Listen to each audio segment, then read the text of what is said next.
Reading from Sri Krishna Samhita by Bhaktivinode thakur. This is the introduction, part 3. The topics of King Vena are one of the main subjects of Aryan history. King Vena came in the 11th generation from Swayambhuva Manu. At this point, it should be considered where Manu and his descendants were residing.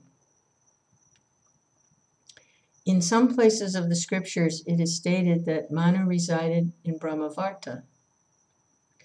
Manu's city of Barhishmati was situated south of Brahmavarta and southwest of Kurukshetra.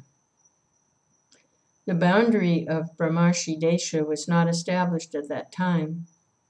Hence, the sages considered Manu's city as within Brahmavarta. Actually, the city of Manu should be considered as a part of Brahmarshi Desha, as it was situated to the southeast of the Saraswati River. It is described that Manu visited many sages' ashrams on both banks of the Saraswati when returning to his abode from the ashram of Prajapati Kardama of Bindu Sarovara. Eventually, he left the Saraswati before entering his city of Kushakasha. Another consideration regarding Manu is the question of why he became a Kshatriya. Brahma's sons were called Prajapatis, and they were all Brahmins. So for what reason did Swayambhuva Manu accept an inferior position? Perhaps when the Aryans established Brahmavarta, there was only one caste. But for increasing the population, there was a shortage of women. They took a boy and a girl from an unknown caste, and after converting them into Aryans, they married them. They were Swayambhuva Manu and his wife, Satarupa. Their daughters were married to various sages, and in this way the Aryan dynasty prospered. Considering that it was improper for the Aryans to openly accept a girl from a non-Aryan family, their parents were first converted into Aryans, and the father was awarded the post of Swayambhuva Manu. This was the tactic adopted for accepting their daughters in marriage. Therefore, the sons born from those daughters were not given equal status with pure Aryans, and they were called Kshatrus. Someone who is able to deliver one from chata or injury is called a Kshatru. This is the explanation that is found in Malinath's commentary on the Raghuvamsa. Although the Aryans accepted Manu and his descendants as members of their community, still with the desire to keep them separate from the original Aryans that established Brahmavarta, the Aryans remained Brahmins and engaging the members of the Kshatru families for protecting the Brahmins. The demigods used to reside on the northwest side of Brahmavarta as the protectors from the Asuras who were living in the Panchanada at the time. The Rishis used to live on the banks of the Saraswati. Manu and his descendants resided on the southwestern side of the Saraswati in a place called Dakshinacha. They protected the Brahmins from the uncivilized castes. The earthly kings were under the control of the heavenly kings. The demigod Indra was the emperor over all. The place where the demigods resided was called Tripishtapa, or the place where there are 3 hillocks.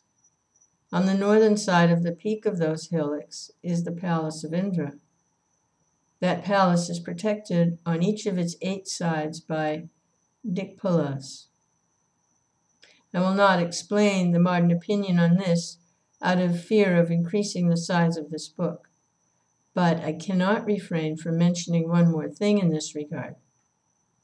The sons of Kasyapa, who is the 4th generation from Brahma, founded the kingdom of the demigods. From Brahma and Kashyapa there were 2 kingdoms, Manu and Prajapati. The kingdom of the demigods was founded later. When the demigods' kingdom became powerful, then the fighting between the demigods and the demons began. As the demigods' kingdom became weaker, Manu's kingdom became more powerful. The duration of Swayambhuva Manu's rule was not very long. As the kingdom of Vaivashvata Manu became powerful, the kingdom of Swayambhuva Manu gradually diminished. The Vaivasvata Manu was the son of Surya. But the writers of the scriptures have different opinions about the name of his mother. Perhaps he was an adopted son, or perhaps he was born of a non-Aryan. That is why he could not be accepted as a Brahmin like his brothers. Rather, he was accepted as a Kshatriya like Swayambhuva Manu. There's no need to further discuss the modern opinion in this regard. In due course of time, when he saw the demigods' weakness, King Vena tried his best to disperse them. Then the Brahmins, who were the leaders of the demigods, killed him. After massaging his hands, they found a great personality named Prithu and a woman named Archi on either side of his body, and they handed the kingdom over to Prithu for ruling. During King Prithu's reign, villages were founded, farming was introduced, gardens were planted, and many other material facilities were provided. If we accept the modern opinion regarding the Ganges, then it may be said that King Bhagirath of the Surya dynasty performed a great job of spreading the glories of the Ganges up to the ocean, thus extending the area of Aryavarta. At that time, Aryavarta extended only as far as Mithila, and the dynasty of Manu was almost extinct. The kingdoms of the Surya and Rudra dynasties were both very powerful at the time, and they had such an alliance that no general work could go on anywhere in India without their consent. When King Sagara's sons were cursed to die near the ocean, it created a bad name for the Surya dynasty. In order to counteract that bad name, King Bhagirath worshipped Brahma, the leader of the demigods, and Shiva, the king of the Rudra kingdom, and thus received permission to make Aryavarta prosperous.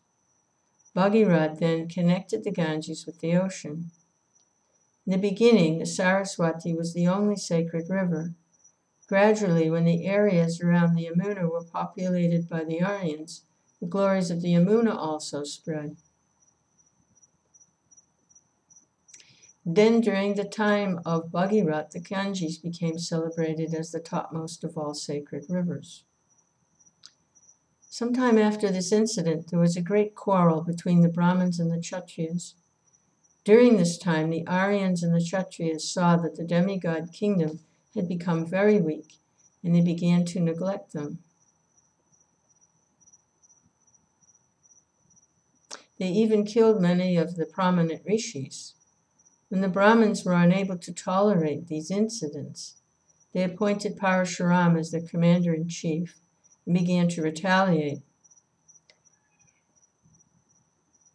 Kartavirjuna of the Haihaya dynasty accumulated many Kshatriyas and entered the war against the Brahmins. Kartavirya was killed by Parashuram's unbearable axe. Kartavirjuna had ruled the city of Mahishmati on the bank of the Namarta River. He was so powerful that the non-Aryans from the Dakshinatya had always remained fearful of him. King Ravana of Lanka did not care to come to Aryavarta out of fear of Kartavirjuna. The Brahmins, however, were not satisfied by killing Kartavirya. They gradually began to fight with the kings of the Surya and Chandra dynasties. It is said that Parashuram rid the whole world of all Kshatriyas 21 times, and then gave the world to Kashyapa to rule. The purport is that the demigod's kingdom of Brahmavarta fell into the hands of the Brahmins of the Kashyapa dynasty. When the Kashyapa dynasty had nearly collapsed and many kings were ruling, Parashuram re-established the Kashyapa dynasty's rule.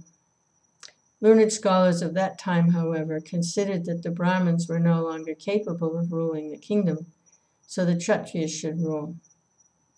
Prominent Brahmins and Kshatriya kings had various meetings, out of which the Manu scriptures were brought into being. Later we will discuss whether those Manu scriptures are still current or not. Brahmavarta, or the kingdom of the demigods, was no longer respected by local people. The demigods were respected only during sacrifices. That also was simply in the form of names and mantras. The actual Brahmin communities became highly respected. In this way, although the Brahmins and Kshatriyas had an alliance between themselves, Parashuram again fought with the Kshatriyas out of fear to capture the kingdom. The Ramayana stated that Parashuram went to fight Ramachandra, but he was defeated and exiled to Mahendra Mountain near Kanyakumari. The Brahmins assisted Ramachandra in achieving this, and thus Parashuram became particularly envious of the Brahmins and created a few kinds of Brahmins in the south. Many Brahmins in the south admit that they were turned into Brahmins by Parashuram. Those Brahmins who lived with Parashuram in the province of Malabar preached the Aryan scriptures throughout Dakshinatya. That is how the astrology of Kerala and other sciences were introduced. The descendants of those Brahmins are still current today. They are known as Saraswata Brahmins. Immediately after this incident, the battle between Rav and Rama took place. Ravana, the king of Lanka, was very powerful at the time. One rishi from the dynasty of Pulastya left Brahmavarta and resided in the island of Lanka for some time. The dynasty of Ravana began after that rishi married a daughter from the dynasty of Raksha. We can therefore say that Ravana was half Raksha and half Aryan. Due to his prowess, King Ravana gradually captured many of the southern provinces of India. Finally, his kingdom extended up to the banks of the Godavari River, where he appointed two commanders, Kara and Dushana, to guard the border. When Ram and Lakshman built a cottage on the banks of the Godavari, Ravana thought that the descendants of the Surya dynasty were building a fort near his border in order to attack his kingdom. Considering this, King Ravana took the help of Aricha, the son of Taraka, who was a resident of Bakashar, and kidnapped Sita. Ramachandra took the help of people from Dakshinatya and Kishkinda in order to locate Sita. Valmiki was an Aryan poet who had a natural tendency to tease the people of Dakshinatya. That's why he described the great heroes and friends of Ram in a comical way. He described some of them as monkeys, some as bears, and some as rakshasas. He even described them as having tails and being covered with hair. Anyway, during the time of Ramachandra, the seed of friendship was sown between the Aryans and the people of Dakshinatya. There's no doubt about this. The seed later became a large tree, which produced excellent fruits. Otherwise, the people of Karnataka, Dravida, Maharashtra, and Mysore would not have become known as Hindus. Ramachandra took the help of the people of those countries to conquer Lanka and rescue Sita. Modern scholars have also concluded that the battle between the Kauravas and the Pandavas took place 775 years after the victory of Ramachandra over Lanka. There were no major incidents during this period except the gradual expansion of the Aryan kingdom. The Aryan Kshatriyas lived in the province of Vidarbha and Nagpur, which gradually became known as Maharashtra. During this time, the descendants of Yadu extended their kingdom from Sovira of Sindhu to Mahishmati Cheti of Narmada to Mathura of Yamuna. During the same period, the descendants of the Surya dynasty became extremely weak. King Maru of the Surya dynasty and King Devapi of the Chandra dynasty both left their kingdoms and went to the village of Kalapa near Badarik Ashram. Industry advanced. The position of cities and villages gradually improved. The language of the Aryans was refined. Many sacred places were established in non-Aryan provinces, and Hastinapur was founded by King Hasti on the bank of the Ganges. With the permission of the demigods, King Kuru established a sacred place named Kurukshetra in the country of Brahmarshi. The battle between the Kurus and the Pandavas was a major incident because many kings of India gathered there, and after a fierce battle, they attained heaven. All of the incidents of this battle are daily topics among Indians, so there's no need for any special mention of these incidents here. It can only be said that Jarasandha, the king of Magadha, was killed by Bhima a short time before the battle. The kingdom of Magadha was gradually and powerfully increasing. Jarasandha even tried to curtail the prestige of Hastinapur in order to increase the prestige of Magadha. Although many kings in the family line from Parikshit ruled a kingdom in the vicinity of the Ganges and Yamuna, still their kingdom was under the jurisdiction of the king of Magadha. This is understood because only the names of the subsequent kings of Magadha are prominent in the Puranas. Now, we will have to decide whether the battle of Kurukshetra took place.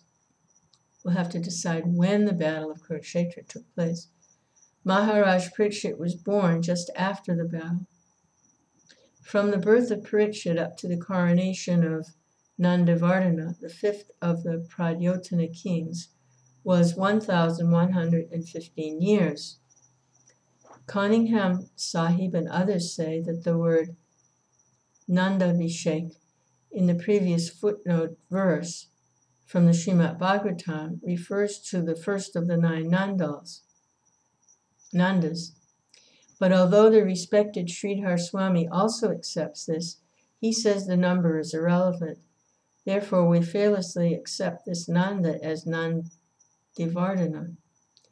Moreover, in the 9th canto of the Srimad Bhagavatam, it is stated 20 kings from the dynasty of Brihadrath, beginning from Marjorie up to Ripunjaya, would rule for 1,000 years. The names of those 20 kings are also given in the 12th canto of the Srimad Bhagavatam. Then, after 5 Pradyotana kings rule for 138 years, and 10 Shishnunaga kings rule for 360 years, the 9 Nandas will rule for 100 years. So, if we refer to the first of the 9 Nandas, it will be about 1,500 years. But if we deduct 23 years of Nandivardhana's rule, then we have the correct figure of 1,115 years. Again, in the Srimad Bhagavatam, it is stated that during the reign of King Parikshit, the constellation of the 7 rishis took shelter in the nakshatra called Magha. When this constellation of the 7 rishis crosses the nakshatras, beginning with Magha through Jayista, then the age of Kali will be 1,200 years old. If that constellation remains 1,200 years in 9 nakshatras, then the duration in each nakshatra is 133 years, 4 months. When the constellation of the 7 sages goes to the Purvashada nakshatra, another Nanda will become king. Then the constellation of the 7 sages must have traveled through the 11 nakshatras an additional 14 years. If we add 360 years, the duration of the 10 Shishnunaga kings' rule to the 1,138 years up to the end of Nandivardhana's rule, the total comes to 1,498 years. Since the duration of the king's rule is equal to the duration of the movement of the 7 rishis constellation, this further confirms the previous statements. On hearing the statement that the rishis will remain in the Magha Nakshatra for 100 years, many people may think that the rishis stay in each nakshatra for 100 years, but the 7 sages were to stay in the Magha Nakshatra for 100 years from the time of Shukadev was speaking to Parikshit. If we accept that before Shukadev spoke to Parikshit, the rishis had already stayed in the Magha Nakshatra for 33 years, 4 months, then there is no longer any doubt. Therefore, it is correct to say that up to the coronation of Nandivardhana was 1,115 years. After his rule, during the reign of the other Nandas, Kali became extremely prominent. This is also confirmed by practical observation. After the 5th generation, Ajatashatru became the king. During his reign, Shakshashima preached Buddhism in the form of knowledge of self-realization, devoid of a conception of infallible God. Nandas were like cowherd men and were envious of eternal religious principles. Ashoka even widely propagated Buddhism. Gradually, various castes like Shundas ruled the kingdom and created many obstacles in the path of religion. The total duration to the end of the 9 Nandas' rule was 1,598 years. Chanaka Pandit killed the last of the Nandas and gave the kingdom to the kings of the Maurya dynasty. According to some opinions, King Dasarath, and according to others, Chandragupta was the first king of the Maurya dynasty. During the time of Chandragupta, people from Greece visited India, first with Alexander and later with Seleucus. According to the opinions of Greek literature, the great dynasties from Singhala and the Buddhist history of Brahmadesha, Chandragupta took the throne 215 years before Christ. From this calculation, it may be understood that the Battle of Kurukshetra took place 3,791 years ago from today. Dr. Bentley Sahib calculated the position of the stars mentioned in the Mahabharata and decided that the Battle of Kurukshetra took place 1,824 years before Christ. When we compare his calculation with mine, there's a distance of 89 years. So either Bentley Sahib made a mistake, or the 1,000 years duration of the Bharata rule was an approximation that we have to deduct 89 years from. Future swan-like scholars can determine the correct figures after further research. The Mauryas ruled their kingdom for 10 generations. It is said in Srimad Bhagavatam that the total duration of their rule was 137 years. Ashoka was the most powerful of the Mauryas. He was Aryan at first, but later he became a Buddhist. He then established many Buddhist pillars throughout India.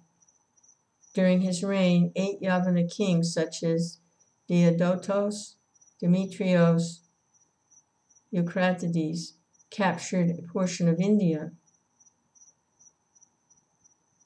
on the western side of the Sindhu River. It has not been established in which dynasty the Maurya kings were born, so they were perhaps born in the dynasty of the Mayuras, who resided near the Rohita mountain on the western bank of the Vitasta River. Actually, they did not belong to any of the 4 standard castes. From the way they maintained their relationship with the Yavanas, it appeared they were from an insignificant class of the Shaka dynasty. It is also understood that before the Yavanas' arrival, the Mauryas established their kingdom at either Mayapur or Haridwar and called themselves Aryans. The name Maurya came from the name Mayurapura. Just prior to the Mauryas' rule, the 9 Nandas lived on the western side of the Sindhu River at the place of Avabricha or Arabaita. Perhaps the Nandas resembled cowherd men because in the Srimad Bhagavatam they are called Vrishala.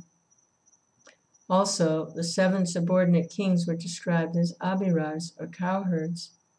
As far as the kingdom of Magadha is concerned, the Shunda dynasties captured the throne just after the Maurya's rule. They then ruled the kingdom for 112 years. Among them, first Pushpamitra and then Agnimitra extended their kingdom from Magadha up to Panchanada.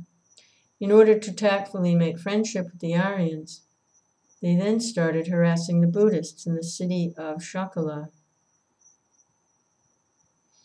They announced that whoever brings the head of a Buddhist sannyasi would be rewarded with 100 coins. After them, the kings of the Kanva dynasty ruled Magadha. There were 4 kings of the Kanva dynasty who ruled Magadha for a total of 45 years. The duration of their rule is described in the Srimad Bhagavatam as lasting 345 years. But in the Vishnu Purana, it is said that Vasudeva ruled for 9 years. Bhumitra ruled for 14 years. Narayan ruled for 12 years. Sushama ruled for 10 years.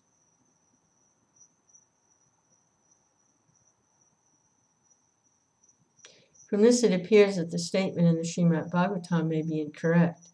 Unfortunately, Sridhar Swami also accepted this incorrect statement. Anyway, at this point, let us accept that the opinion of the author of Bhagavatam is 45 years. After the Kanva dynasty, the dynasty of Andhra ruled Magadha for 450 years. The last king of this dynasty was Salomadi. The rule of the Andhra dynasty ended in 435 AD.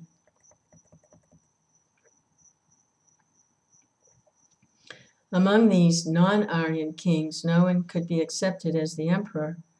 Only the kingdom of Ashokavardhan was particularly large. There is no doubt that the Shundas and Kanvas were like plunderers of the Sidhiya province. Various types of coins that have been found buried in places like Kabul, Punjab, and Hindustan are marked with the signs of the Greek Yavanas and various castes from the Sidhiya province. Coins marked with the names of Havishka and Kanishka and Vasudeva have been found in the province of Mathura. From this, it is believed that those people ruled Mathura for some time. From the time of these kings, Havishka, Kanishka, and Vasudeva, the calendar known as Samvat was introduced. After King Vikramaditya defeated the Shakas by his prowess, he became known as Shakari, or enemy of the Shakas. And it is sometimes said that he introduced the Samvat calendar. This statement, however, is difficult to believe because the writers of the Puranas mentioned the names of the kings who ruled the first 500 years of the Samvat calendar, but did not include Vikramaditya's name. If Vikramaditya, the king of Ujjain, had actually ruled at that time, the writers of the Puranas would have certainly glorified him. It is therefore understood that many kings ruled under the name Vikramaditya. The Vikramaditya who ruled Ujjain became king in the year 592 AD. In the 1st century after Jesus Christ, in the city of Shravasti, there was a Vikramaditya who was an enemy of the Buddhists. King Shalibhahana was a respectable king from Dakshinatya. The Shakabda calendar, which he introduced, was widely accepted in the south. It is said that in 78 AD, King Shalibhahana harassed the Shakas and established a city named Shalibhahanapur in the Punjab province. Again, it is stated that Shalibhahana had his capital in a place known as Patna on the bank of the Narmada.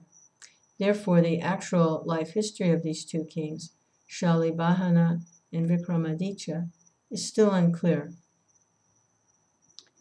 Nimichakra came in the 6th generation after King Parikshit. He left Hastinapur and resided at Kushambi, a Koshikipuri.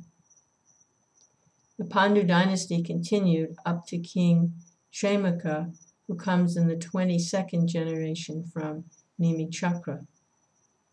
The Surya dynasty ended with King Dolanangula Sumitra, who appeared in the 28th generation after King Brihadbala.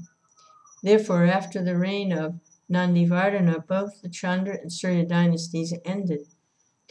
Kings like the 9 Nandas who became prominent afterwards were all outcast.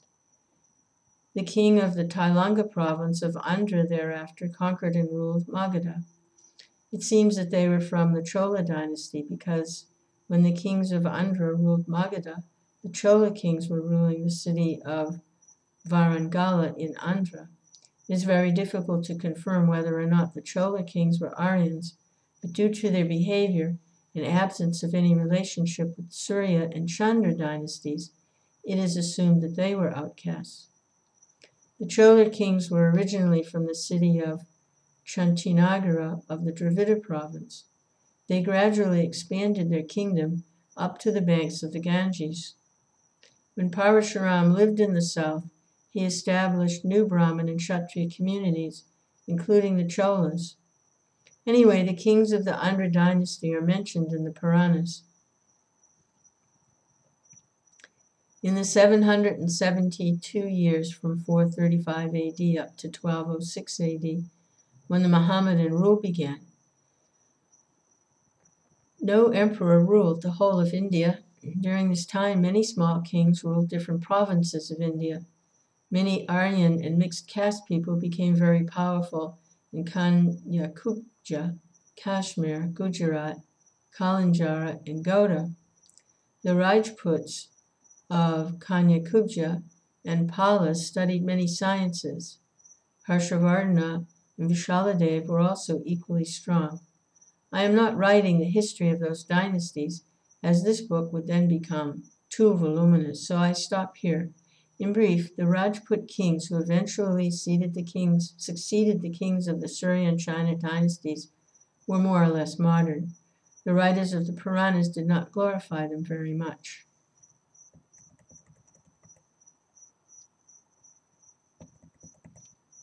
The Mohammedans ruled over India from 1206 AD to 1757 AD, when they were driven away by the Englishmen. During the Mohammedan rule, India fell into inauspiciousness. Temples were destroyed. The Aryan blood was polluted in various ways. The standard of Varnashram Dharma was diminished, and the discussion of ancient Aryan history was almost stopped. At present, under the rule of the English, the Aryans are living more peacefully and prosperously. Vedic history and the glories of the Aryans are again being discussed. There is no longer fear of temples being destroyed. In brief, we have been delivered from a great calamity. The modern scholars have discussed whatever incidents I have mentioned so far and divided the history of India into 8 periods, as illustrated in the following chart.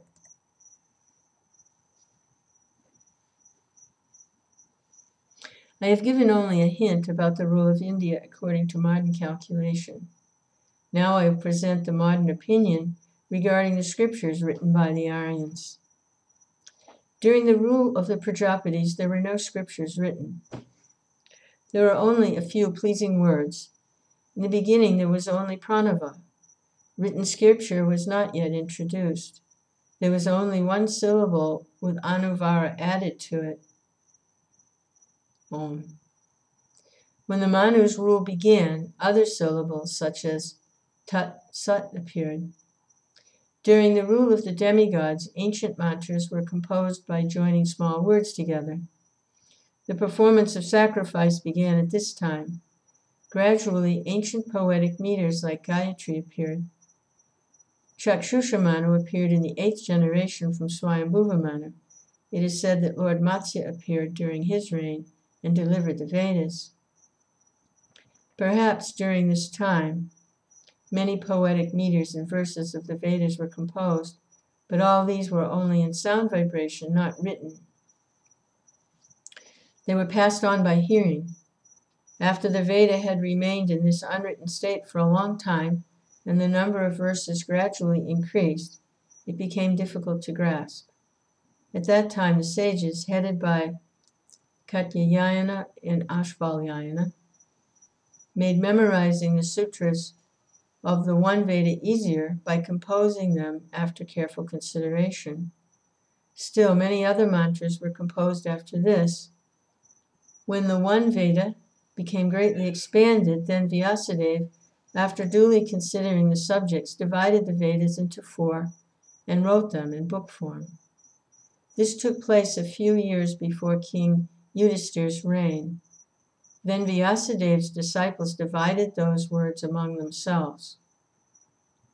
Those rishis who were disciples of Vyasadeva then divided the 4 Vedas into different branches so that people could easily study them. It should be now understood that the Rig, Sama, and Yajur Vedas are the most widely respected and quoted. It seems that all the ancient verses were compiled in these 3 Vedas, but we cannot neglect the Atharva Veda due to considering it modern, because in the Brihad Aranyaka Upanishad the following verse is found. The Rig Veda, Yajur Veda, Sama Veda, Atharva Veda, the Itihasas or histories, the Puranas, the Upanishads, the Shlokas, or mantras chanted by the Brahmins, the Sutras, or accumulations of Vedic statements, as well as Vidya, transcendental knowledge, and the explanations of the Sutras and mantras are all emanations from the breathing of the great personality of Godhead.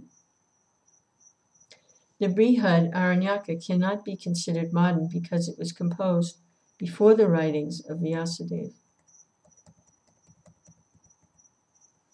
In the above-mentioned verse, there is a description of the histories and Puranas, which are both Vedic literatures that contain ancient topics similar to those found in the Vedas. Whatever arguments Jaimini Rishi presented in order to establish the Vedas as eternal are all for the benefit of the neophytes. Swan-like personalities should accept the purport of Swan-like Jaimini's teachings. The purport of his teachings is as follows. All truths discovered are related to the Supreme Lord, therefore they are eternal. Those who describe Vedic truths as temporary by citing the examples Kikata, Naitcha, Saka, and Pramangada are not aspiring to understand the truth. This is Jaimini's conclusion. Now I will establish the dating of the Shmiti Shastras according to the opinion of modern scholars. Manu Samhita is the first and foremost of all Shmitis.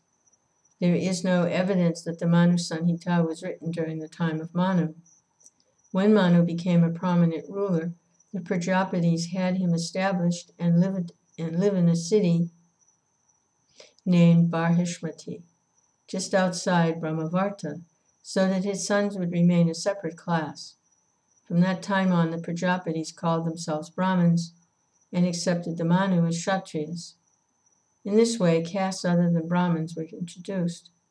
Manu also gave due respect to the Brahmins and arranged for the different occupational duties of the different castes with the help of rishis such as Bhrigu. The rishis approved Manu's arrangement. At the time, however, the various occupational duties were not written down. Later, when the Brahmins and Kshatriyas fought, Parashuram appointed someone from the Bhrigu dynasty who knew these arrangements to write everything down in the form of verses. The duties suitable for Vaishyas and Sudras were also included. About 600 years after the Battle of Kurukshetra, the present Manu scriptures were written down with the assistance of another Parashuram, whose position was similar to the original Parashuram. That more recent Parashuram had appeared in the dynasty of the Aryans and lived in a southern province. There is a calendar that was begun from the time of his birth, still current in that province. This calendar began 1,176 years before Christ. Based on this calendar, respected Prasanna Kumar Thakur wrote in the instruction of his book, Vivida Chintamani, that the scriptures of the Manus were first written at that time. This is wrong, however, for we find reference to the Manu scriptures in the Tandogya Shruti. The original Parashuram was a contemporary of Ramachandra. There is no doubt that during his time, Brahmins and Kshatriyas entered into an alliance after establishing the system of Varnashram. But in the scriptures of the Manus it is stated that the two oceans were the borders of Aryavarta, and there are references to a few castes such as Chinna, who existed halfway through Manu's reign. Therefore, it is to be concluded that these literatures were expanded at a later date. The conclusion is that the writing of the Manu scriptures was begun from the time of Manu and continued up to 1176 BC. Other religious scriptures were written in various other countries before or after this period. I think we'll take a break here.